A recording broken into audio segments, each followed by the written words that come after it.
Salut Gauthier. Salut Sarah. Alors j'ai un challenge pour toi. Est-ce que tu pourrais m'expliquer comment valoriser une société en quelques minutes?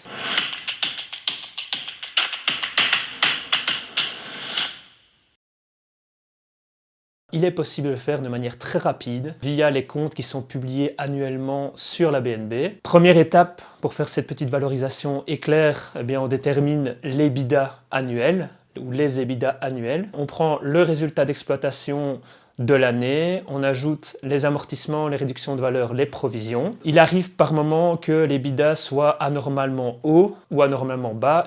Pour éliminer ce phénomène, on fait une moyenne sur les 2, 3, 4 dernières années, comme ça on lisse un petit peu ce phénomène. Il arrive aussi parfois qu'il y ait des revenus exceptionnels ou des charges exceptionnelles. Par définition, elles sont non récurrentes, on va les éliminer. Donc pour ce faire, on additionne les charges exceptionnelles, on soustrait les revenus exceptionnels. On a un EBITDA normalisé, on va dire. Après cela, on applique un coefficient multiplicateur de x4 à x6 généralement, donc on va prendre une moyenne à x5. L'EBITDA moyen des 4 dernières années x5 pour obtenir la valeur de l'activité opérationnelle de l'entreprise. Donc là, on ne tient pas compte de la structure de financement de la société. On prend cette valeur d'activité, on déduit les dettes financières à long terme, à court terme, ainsi que les autres dettes à long terme, à court terme, et on additionne à l'actif les placements de trésorerie et les valeurs disponibles. Comme ça, on obtient une valeur de l'entreprise, une valeur des actions. Attention, là, on a une valeur de l'entreprise,